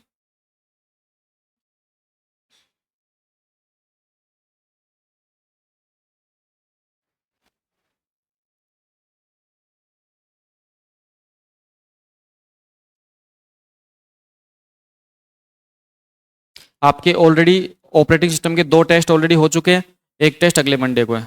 ठीक है, तो 2 टेस्ट ऑलरेडी हो चुके हैं, एक टेस्ट अगले मंडे को है, और साथ में जो 2 टेस्ट हो चुके हैं उसमें फर्स्ट टेस्ट का सॉल्यूशन भी आज रात को 9:15 बजे है ना। तो बेसिकली आपको बेनिफिट मिलता है जब भी आप सब्जेक्ट पढ़ रहे होते हो, और उस सब्जेक्ट को पढ़ने के ड्यूरिंग में अगर आपको सब्जेक्ट टेस्ट देते हो, तो फिर आपको ये पता लग जाता है भाई जो हम थ्योरी पार्ट पढ़ रहे हैं उसमें क्वेश्चन कैसे पुट होते हैं। और जो भी सब्जेक्ट टेस्ट बनते हैं ना, उस सब्जेक्ट टेस्ट में बेसिकली मैं बता देता हूँ आपको हम किस टाइप से कंडक्ट करवाते हैं। उसमें हम प्रीवियस ईयर क्वेश्चन इंक्लूड करते हैं, साथ में कॉन्सेप्ट के बेस में नए क्वेश्चन बनाते हैं, और साथ में कुछ क्वेश्चन हम क्या करते हैं? अदर सोर्स से ले लेते हैं, और इस टाइप से आपका सब्जेक्ट टेस्ट बना के आपके सामने रखते हैं। तो जिससे आपको क्या बेनिफिट मिलता है इन चीज़ों का।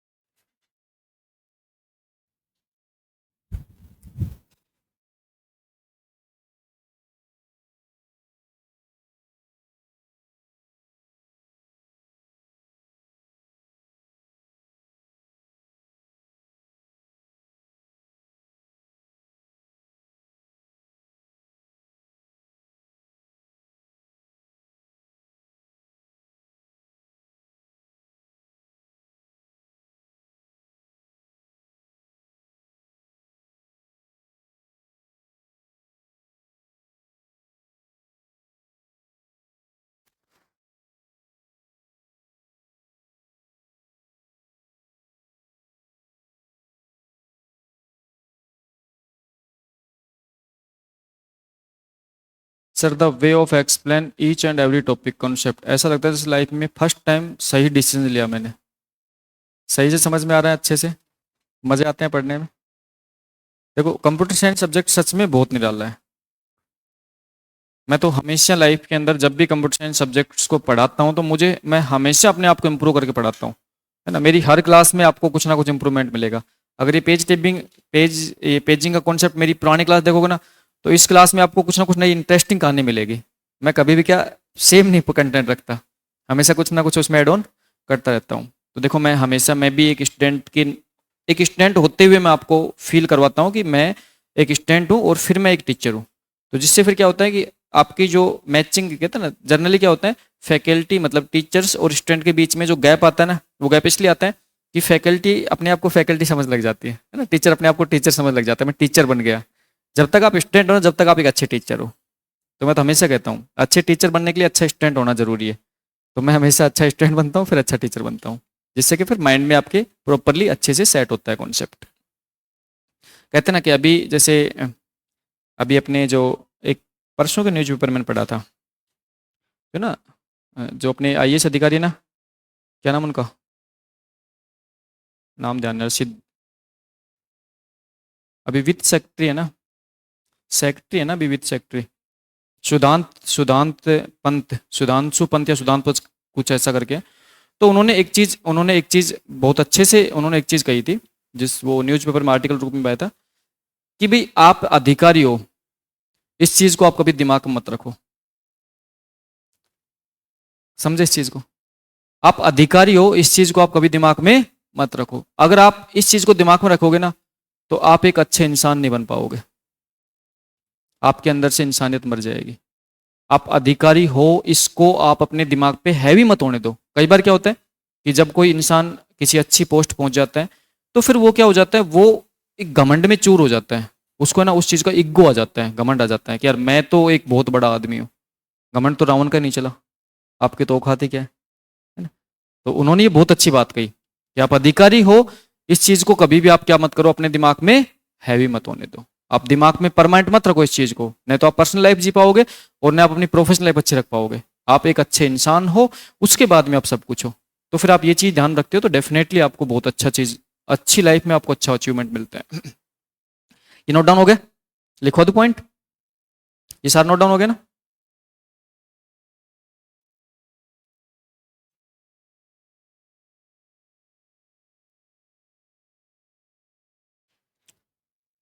ठीक है भाई, ये भी नोट डाउन करो ना, एग्जाम इनके ऊपर क्वेश्चन बन जाते हैं, ये भी नोट डाउन करो।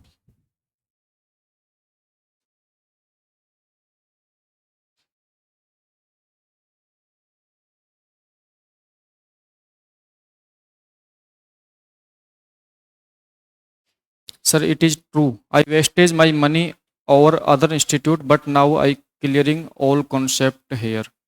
भाई देखो, मैं एक चीज़ मानता हूँ, मेरी नज़रों में देखो सब टीचर बेस्ट देते हैं, सब टीचर ही अच्छे होते हैं, सब अच्छे पढ़ाते हैं। बस ये है कि भाई सीधी सी बात है कि कौन टीचर अपने ऊपर कितनी मेहनत कर रहे हैं, भाई कौन टीचर अपने आप को कितना खपा रहे हैं, कौन टीचर अपनी कितनी तपस्या कर रहे हैं, उसके अकॉर्डिंग फिर आपके सामने परफेक्शन निकल के आता है। बस ये होता है, बाकी भाई सभी गुरुजन ही एक समान अधिकार के लायक होते हैं। बट अच्छी बात है कि आपने मेरे ऊपर विश्वास किया, और ये जो विश्वास है इस पे मैं आपको 100% ये लिख के देता हूँ कि आपको डेफिनेटली हर कंसेप्ट बहुत अच्छे से सिखाऊंगा और एग्जाम फाइट करवाएंगे। हो गया नोट डाउन। है ना, इनको इनको दोनों तरीके से आपको कवर करना चाहिए। अगर मान चलो आपको लॉजिकल एड्रेस दे रखा है तो लॉजिकल एड्रेस स्पेस निकाल लाना चाहिए, अगर लॉजिकल एड्रेस स्पेस दे रखा है तो लॉजिकल एड्रेस निकाल लाना चाहिए। फिर अगर आपको फिजिकल एड्रेस दे रखा है तो फिजिकल एड्रेस स्पेस निकाल लाना चाहिए, और आपको फिजिकल एड्रेस स्पेस दे रखा है तो फिजिकल एड्रेस निकाल लाना चाहिए। जैसे मान चलो कि आपको फिजिकल एड्रेस दे दिया, तो फिर उसके बाद आपको फिजिकल एड्रेस स्पेस भी निकाल लाना चाहिए। ठीक, जैसे सपोज करो कि जैसे आपके सामने मान चलो छोटा सा क्वेश्चन ले लेता हूँ, है ना। जैसे मान चलो एक एग्जाम क्वेश्चन ले लेता हूँ, जो एग्जाम में आया क्वेश्चन है, क्वेश्चन ये एग्जाम में आया हुआ। जैसे आपको क्या दे रखा है, आपको फिजिकल एड्रेस स्पेस दे रखा है, आपको फिजिकल एड्रेस स्पेस दे रखा है।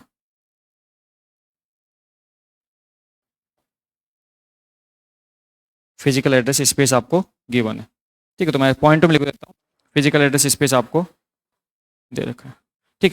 फिजिकल एड्रेस 4 GB का दे रखा है, कितना दे रखा है, 4 GB का आपको फिजिकल एड्रेस स्पेस दे रखा है। ठीक, आपसे कैलकुलेट क्या करवा रहा है, आपसे कैलकुलेट करवा रहा है फिजिकल एड्रेस कैलकुलेट करवा रहा है। क्या करवा रहा है भाई, फिजिकल एड्रेस आपसे कैलकुलेट करवा रहा है। फटाक से मुझे बताओ फिजिकल एड्रेस क्या होगा, फिजिकल एड्रेस क्या होगा, फटाक से बता दीजिए कितना होगा। होशियार हो गए सारे, बताओ जल्दी से ना। तो अगर आपको फिजिकल एड्रेस स्पेस दे रखा है तो फिजिकल एड्रेस आपको निकालना आना चाहिए। ठीक है, तो सिंपल सा कॉन्सेप्ट होता है जो आपको अभी बताया ऊपर वाला, तो वही काम करना होता है। क्या करोगे आप यहाँ पे, जो फिजिकल एड्रेस स्पेस आपको दे रखा है, फिजिकल एड्रेस स्पेस दे रखा है, इसको क्या करोगे भाई, इसको आप 2 की पावर में ले लो। क्या कर लो आप, 2 की पावर में ले लो। 2 की पावर 2, 2 की पावर क्या 30 लिख सकते हैं ना, 2 की पावर 2, 2 की पावर 30। उस पर क्या लिख सकते हैं, इसी क्या लिख सकते हैं हम, 2 की पावर क्या 32। और यहाँ पे जो 32 है ना, 32 बिट है, ये 32 बिट है, ये क्या बन जाएगा, ये फिजिकल एड्रेस बन जाएगा ना। फिजिकल एड्रेस हमेशा बिट्स की फॉर्म में होगा, फिजिकल एड्रेस स्पेस हमेशा क्या होगा, एमबी फॉर्म में होगा, मतलब बाइट की फॉर्म में होगा ना। तो यहाँ पे ये बिट की फॉर्म में होगा, ये बाइट की फॉर्म में होगा। ठीक है, ध्यान रखना है ये चीज आपको। लिखो पॉइंट, लिखो पॉइंट, लिखो यहाँ पे।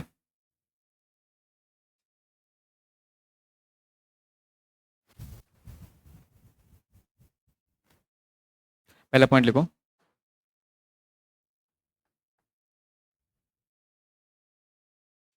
पेजिंग कॉन्सेप्ट में, पेजिंग कॉन्सेप्ट में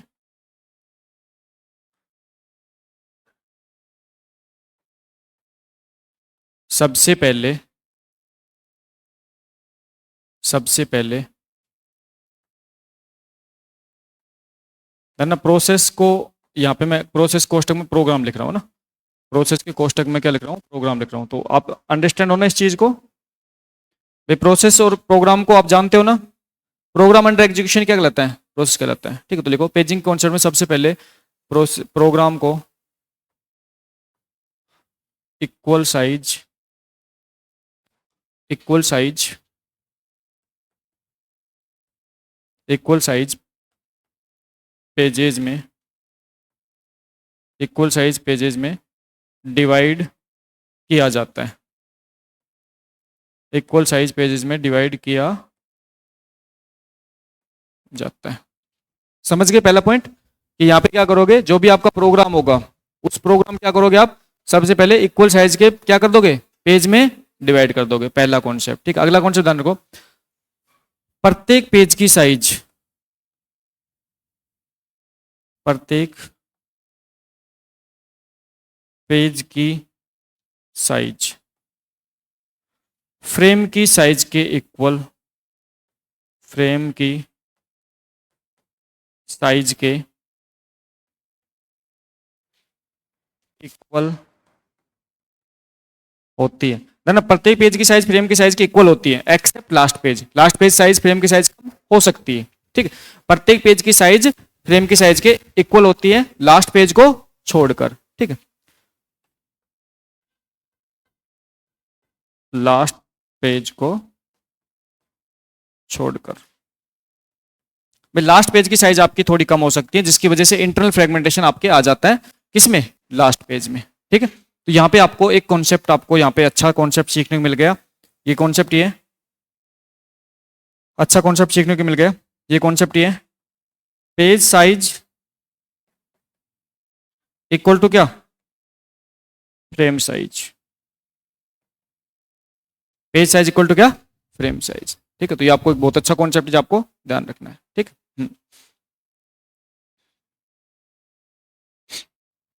नेक्स्ट पॉइंट लिखो, सीपीयू के द्वारा, नेक्स्ट पॉइंट लिखो, सीपीयू के द्वारा लॉजिकल एड्रेस जनरेट किया जाता है, सीपीयू के द्वारा, सीपीयू के द्वारा लॉजिकल एड्रेस, सीपीयू के द्वारा लॉजिकल एड्रेस जनरेट किया जाता है, जनरेट किया जाता है, सीपीयू द्वारा क्या किया जाता है, लॉजिकल एड्रेस जनरेट किया जाता है। अब देखो लॉजिकल एड्रेस होता है ना, ये दो पार्ट डिवाइड होते हैं। लॉजिकल एड्रेस क्या होता है, दो पार्ट में डिवाइड होता है। यहाँ पे लॉजिकल एड्रेस दो पार्ट डिवाइड किस में होता है, हम बात करें तो क्या होता है, पी होता है, क्या होता है, डी होता है। तो पी किसको रिप्रेजेंट करता है भाई, number of page, number of page in page table लिख दो यहाँ पे ना, number of page in PT लिख दो, पेज टेबल लिख दो ना, ठीक है। और यहाँ पे क्या होगा, पेज साइज, पेज साइज या इसे क्या कहते हैं, पेज ऑफसेट कहते हैं, पेज साइज या पेज ऑफसेट कहते हैं, ठीक। अब मैं कह रहा हूँ सीपीयू के द्वारा लॉजिकल एड्रेस जनरेट किया जाता है, और लॉजिकल एड्रेस होता किसका है, सेकेंडरी मेमोरी का है ना, लॉजिकल एड्रेस हमेशा किसका होता है, सेकेंडरी मेमोरी का। ये अच्छा पॉइंट, ये भी ध्यान रखना है। तो ये ध्यान रखना है आपको, लॉजिकल एड्रेस किसका होता है, सेकेंडरी,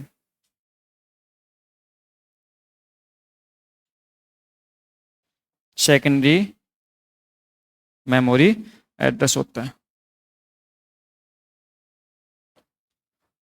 तो ये हमेशा सेकेंडरी मेमोरी का एड्रेस होता है। और ये जो सेकेंडरी मेमोरी का एड्रेस होता है ना, इस सेकेंडरी मेमोरी के एड्रेस को दो पार्ट में डिवाइड कर रखते हैं, पी और D. P number of page in page table, page table में कितने नंबर ऑफ पेज हैं वो बताता है, और डी पेज के ऑफसेट या पेज के साइज को रिप्रेजेंट करता है। आ गया समझ में, ठीक है। तो सीपीयू ने क्या कर दिया, आपका एक लॉजिकल एड्रेस जनरेट कर दिया, ठीक। उसके बाद क्या होता है, उसको होता है फिजिकल एड्रेस, ठीक। तो सीपीयू लॉजिकल एड्रेस जनरेट करने के बाद में डेटा जो होता है वो सेकेंडरी मेमोरी से प्राइमरी मेमोरी में ट्रांसफर करवाया जाता है, किसकी सहायता से, मेमोरी मैनेजमेंट यूनिट की सहायता से, ठीक। तो अगला पॉइंट लिखो,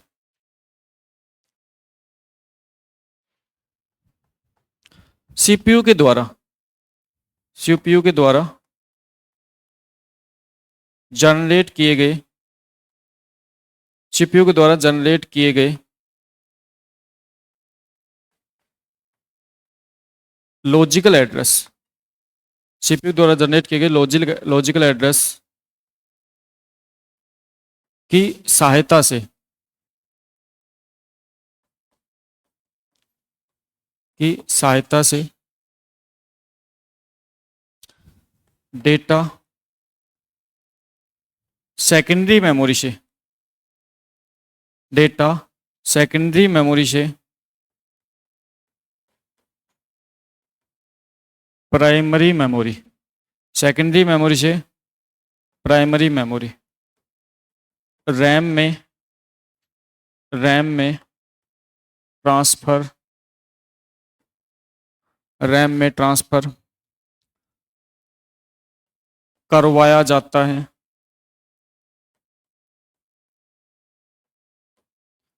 एमएमयू है ना, एमएमयू क्या होता है यहाँ पे, memory management unit, memory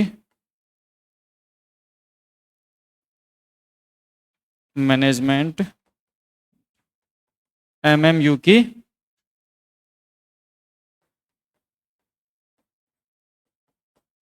MMU की सहायता से, समझ गए। तो यहाँ पे आपके सेकेंडरी मेमोरी डेटा कहाँ पे आ गया, सेकेंडरी मेमोरी डेटा आप कहाँ पे आ गया, प्राइमरी मेमोरी में आ गया, रैम में आ गया। तो रैम में आपने क्या कर दिया, डेटा को ट्रांसफर करवा दिया, ठीक।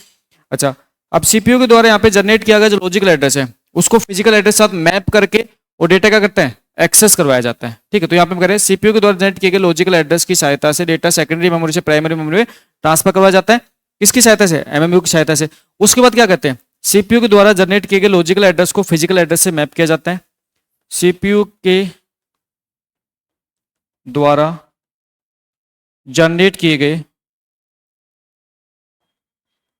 सीपीयू के द्वारा जनरेट किए गए लॉजिकल एड्रेस, सीपीयू के द्वारा जनरेट किए गए लॉजिकल एड्रेस को फिजिकल एड्रेस के साथ, फिजिकल एड्रेस के साथ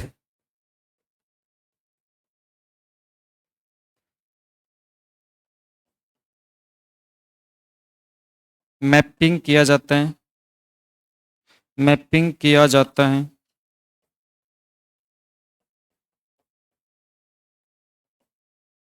इसे पेजिंग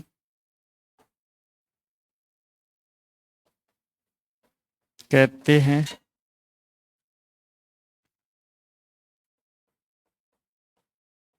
जिसमें कि हम पेज टेबल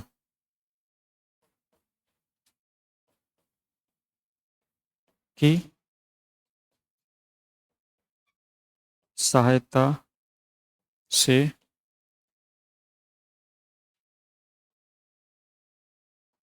परफॉर्म करते हैं। ठीक है, तो यहाँ पे आपका क्या होगा, यहाँ पे आपके लॉजिकल एड्रेस को फिजिकल एड्रेस साथ क्या कर दिया जाएगा, मैप कर दिया जाएगा। और लॉजिकल एड्रेस को फिजिकल एड्रेस का एड्रेस साथ मैप करना ही आपका क्या कहलाएगा, पेजिंग कहलाएगा। और पेजिंग के अंदर बेसिकली हम क्या करते हैं, पेज टेबल को काम में लेते हैं, पेज टेबल को काम में लेते हैं। ठीक, अब देखो, अब यहाँ पे हमारे पास में जो फिजिकल एड्रेस है, हमारे पास जो फिजिकल एड्रेस है वो भी तो क्या होता है, दो पार्ट में डिवाइड होता है। जो हमारे पास फिजिकल एड्रेस है वो भी क्या होता है, दो पार्ट में डिवाइड होता है। तो जब हम फिजिकल एड्रेस की बात करते हैं तो भी फिजिकल एड्रेस जो दो पार्ट में डिवाइड होता है वो कौन कौन सा होता है, फिजिकल एड्रेस को दो पार्ट में डिवाइड होता है वो क्या कहते हैं, एक तो होता है कि आपका एफ, एक क्या होता है आपका डी। एफ क्या कहलाता है, नंबर ऑफ फ्रेम, और डी क्या कहलाएगा, फ्रेम साइज। फ्रेम साइज है, इसे क्या कहते हैं, फ्रेम ऑफसेट, फ्रेम साइज और फ्रेम ऑफसेट। ठीक है भाई, नंबर ऑफ फ्रेम, आपके नंबर ऑफ फ्रेम कितने हैं और उसका फ्रेम साइज। और ना फ्रेम साइज हमेशा किसके इक्वल होती है, फ्रेम साइज हमेशा पेज साइज के इक्वल होती है, फ्रेम साइज हमेशा पेज साइज के इक्वल होती है।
समझ गए। अब देखो, इसमें इसमें है ना, इसमें कई बार क्या न्यूमेरिकल क्वेश्चन बनता है बहुत अच्छे लेवल का। तो मेरे हिसाब से न्यूमेरिकल क्वेश्चंस किसी भी टाइप का कोई बन जाए, इसमें आपको आंसर गलत नहीं देना है। ठीक, क्योंकि न्यूमेरिकल क्वेश्चंस में आपको बेसिकली इन्हीं कॉन्सेप्ट में घुमा फिरा के न्यूमेरिकल क्वेश्चन बनाएगा। और मैं जो मंडे को टेस्ट लूंगा उसमें भी इसमें 3-4 न्यूमेरिकल क्वेश्चन इससे मैं आपको करवाऊंगा, जिसमें 2-3 न्यूमेरिकल क्वेश्चन ऐसे होंगे जो ऑलरेडी किसी एग्जाम में आए होंगे ना, पीवाई के होंगे, प्रीवियस ईयर क्वेश्चन होंगे। 2-3 मैं आपके इन्हीं कॉन्सेप्ट कुछ क्या करवा दूंगा, नहीं बनवा दूंगा। ठीक है, अब एक न्यूमेरिकल क्वेश्चन कर लेते हैं, फिर नेक्स्ट अगली क्लास में पढ़ेंगे। देखो, मैं न्यूमेरिकल क्वेश्चन में आपको कह रहा हूं, भी मैं कह रहा हूं कि आपको प्रत्येक पेज को रिप्रेजेंट करने के लिए, प्रत्येक पेज को रिप्रेजेंट करने के लिए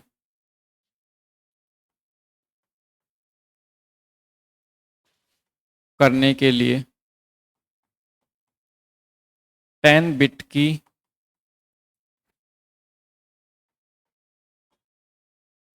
जरूरत है।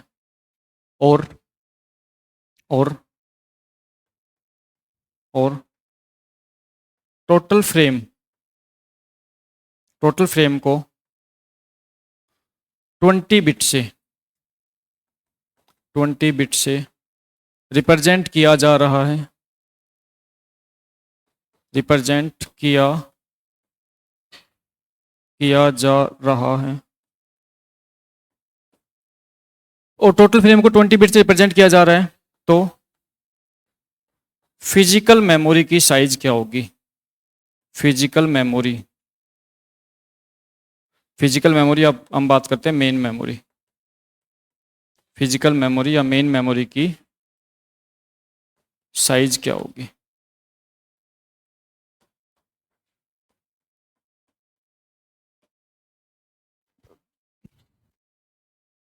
फिजिकल मेमोरी या मेन मेमोरी साइज क्या होगी।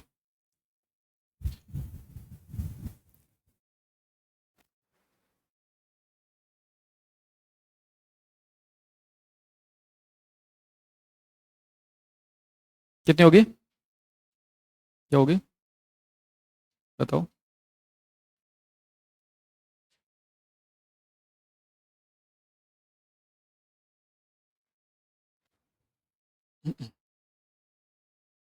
क्वेश्चन में कह रहे हैं प्रत्येक प्रत्येक पेज को रिप्रेजेंट करने के लिए 10 बिट की जरूरत पड़ती है, और यहाँ पे टोटल फ्रेम को 20 बिट से रिप्रेजेंट किया जा रहा है, तो फिजिकल मेमोरी की साइज क्या होगी?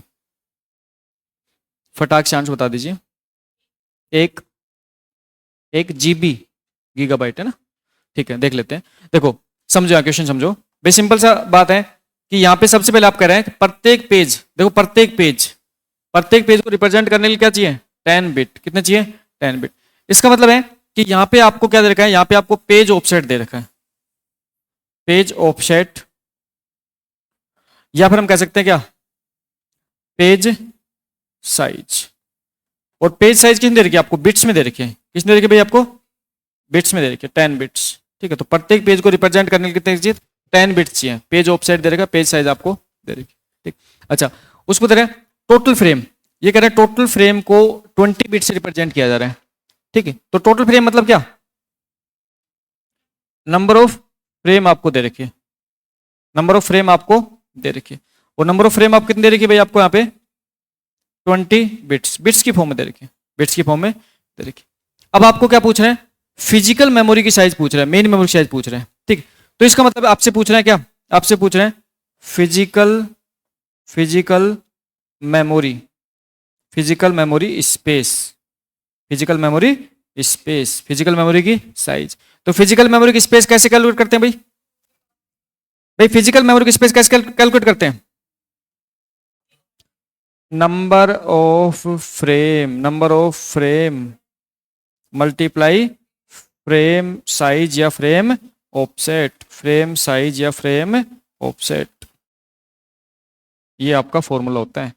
अब आपको नंबर ऑफ फ्रेम तो दे रखी है, नंबर ऑफ फ्रेम तो आपको दे रखी है, लेकिन आपको फ्रेम साइज या फ्रेम ऑफसेट नहीं दे रखा।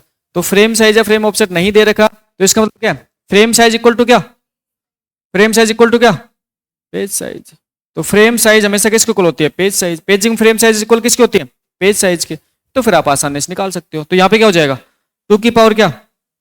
20 मल्टीप्लाई क्या? 2 की पावर क्या? 10, 2 की पावर क्या? 30, कितना? GB, 1 GB. तो आपको एग्जाम में इस टाइप से क्वेश्चन भी आपसे पुट होता है। एग्जाम का क्वेश्चन है ना, एग्जाम का ही क्वेश्चन, आया हुआ क्वेश्चन है, एग्जाम में आपका आया हुआ क्वेश्चन करवाया मैंने। ना क्वेश्चन जो न्यूमेरिकल क्वेश्चन होते हैं ना, वो आप अगर थोड़ा सा अंडरस्टैंड करके करते हो ना, तो इजीली सोल्व हो जाते हैं। कंप्यूटर साइंस के न्यूमेरिकल क्वेश्चंस को थोड़ा सा है कि मैथ की कैलकुलेशन आपकी ठीक ठाक होनी चाहिए। ये जरूर मैं आपसे एक्सेप्ट करता हूँ कि मैथ की कैलकुलेशन थोड़ा सा ठीक ठाक तरीके से करोगे तो फिर आपके क्वेश्चन आपके इजीली सोल्व हो जाते हैं।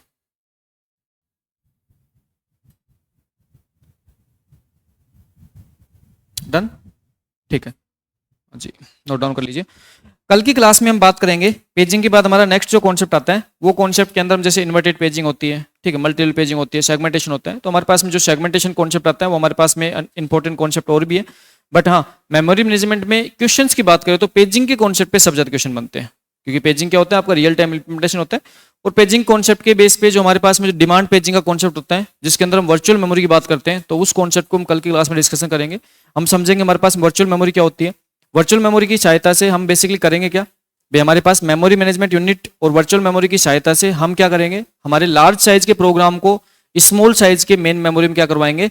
एग्जीक्यूट करवाएंगे। और उसको एग्जीक्यूट करवाने के लिए हम बेसिकली क्या करते क्या है कि प्रोग्राम को सबसे पहले हम पेजेस में डिवाइड कर देते हैं। इसका मतलब प्रोग्राम को हम पेज में डिवाइड करके और उसको हम सेकेंडरी मेमोरी में ही रखते हैं, और उसको प्राइमरी मेमोरी में हम ऑन डिमांड लेके आते हैं। जितना हमें प्रोग्राम चाहिए उतना ही हम प्राइमरी मेमोरी लेके आते हैं, जिससे हम क्या करते हैं? हम रैम के कम साइज होते हुए स्मॉल साइज रैम में हम क्या करते हैं? लार्ज साइज के प्रोग्राम को एग्जीक्यूट करवा सकते हैं। तो ये भी शानदार कॉन्सेप्ट होता है। डिमांड पेजिंग का कॉन्सेप्ट बहुत अच्छा है, जिसमें कल की क्लास में हम memory management unit plus virtual memory, इसके कॉन्सेप्ट को हम क्या करेंगे? डिस्कशन करेंगे, उसको भी समझेंगे। अच्छा कॉन्सेप्ट है। ओके भाई, थैंक यू, मिलते हैं ना नेक्स्ट क्लास में। Thank you, take care, bye bye.